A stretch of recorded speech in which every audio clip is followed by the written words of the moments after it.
මිනිස් ශරීරයක ස්පන්දනයක් නැහැ. බියක් හෝ තැතිගැම්මක් නැහැ. නමුත් එය සතුරා වෙත ළඟාවන්නේ මාරාන්තික නිර්වද්‍යතාවයකින්. යුද ඉතිහාසය සදහටම වෙනස් කරන නවතම පරිච්ඡේදය දැන් යුක්‍රේන යුද පිටියෙන් ලියවෙමින් පවතිනවා. රුසියානු යුද අගල් දෙසට සෙමින් නමුත් ස්ථාවරව ඇදී එන මේ කුඩා යකඩ සොල්දාදුවා දුටුසැනින් සතුරා භීතියට පත්වන්නේ ඇයි? මේ හුදෙක් දුරස්ථ පාලකයකින් ක්‍රියා කරන රොබෝවෙක් පමණක්ද? නැත්නම් මේ යුද පිටියේ සැබෑ ටර්මිනේටර්ද? අද අපි කතා කරන්නේ යුක්‍රේන තාක්ෂණික ශිල්පීන් අතින් නිර්මාණය වූ රුසියානු හමුදාවට අතිශය අභියෝගයක් වී ඇති ඩ්‍රොයිඩ් TW12.7 හෙවත් අයන්ක්ලෝඩ් ස්වයංක්‍රීය ගොඩබිම් වාහනය පිළිබඳවයි. එහෙනම් අදත් රැඳෙන්න කියලා ආරාධනා කරනවා මේ සුවිශේෂී වීඩියෝවේ අවසානයේදී.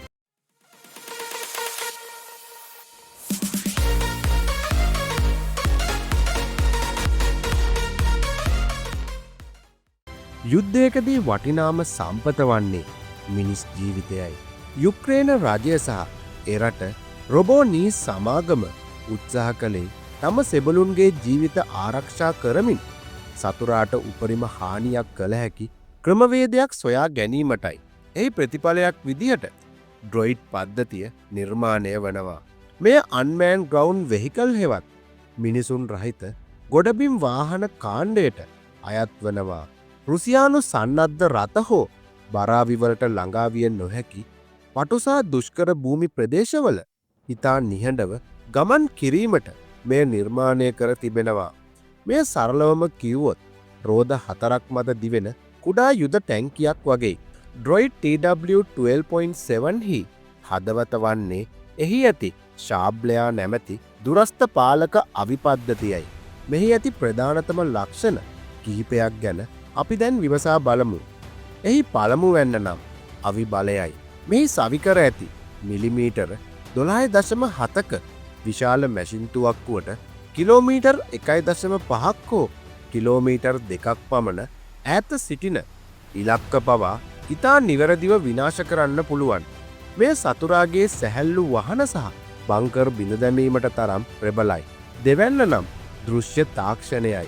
මෙහි ඇති හයි ඩෙෆිනේෂන් කැමරා සහ තාප දර්ශන හෙවත් තර්මල් ඔප්ටික්ස් මගින් ඝන අන්ධකාරයේ හෝ අධික දුමාරයේ මැද සැඟවී සිටින සතුරා පවා හඳුනාගන්න පුළුවන්. තෙවැන්න නම් සන්නාහයයි. මෙහි බඳ නිර්මාණය කර ඇත්තේ කුඩා ප්‍රමාණයේ උණ්ඩ සහ බෝම්බ කැබලිවලින් හානි නොවන පරිදි විශේෂිත වානේ මිශ්‍රණයකිනුයි. සිව්වැන්න නම් විද්‍යුත් බලයයි. මේ සම්පූර්ණයෙන්ම විද්‍යුත් මෝටර් මගින් ක්‍රියා කරන නිසා ඩීසල් එන්ජිමක් මෙන් විශාල ශබ්දයක් නිකුත් කරන්නේ නැහැ. මෙය සතුරා වෙත හොරරහසේ ළඟාවීමට ඇති ලොකුම වාසියක්. රුසියානු හමුදාව මෙම අවියට මෙතරම් බියවන්නේ ඇයි? සාමාන්‍යයෙන් යුද අගලක් අල්ලා ගැනීමට සෙබළුන් කණ්ඩායමක් ඉදිරියට යා යුතුයි. එහිදී ඔවුන් සතුරාගේ වෙඩි ප්‍රහාරවලට ඍජුවම නිරාවරණය වනවා. නමුත් යුක්‍රේනය දැන් කරන්නේ වෙනස්ම දෙයක්. ඔවුන් ප්‍රථමයෙන්ම මෙම ඩ්‍රොයිඩ් වාහනය සතුරාගේ අගල් වෙත යවනවා. සෙබලෙකුට වඩා ඉතා කුඩා ඉලක්කයක් වන මෙයට පහර දීම රුසියානු සොල්දාදුවන්ට අපහසුයි. නමුත් ඩ්‍රොයිඩ් වාහනය තම 12.7 මිලිමීටර් තුවක්කුවෙන් නොනවත්වා පෙහාර එල්ල කරමින් සතුරා පලවා හරිනවා. සතුරා ප්‍රතිපෙහාර එල්ල කළත් විනාශ වන්නේ යන්ත්‍රයක් පමණයි.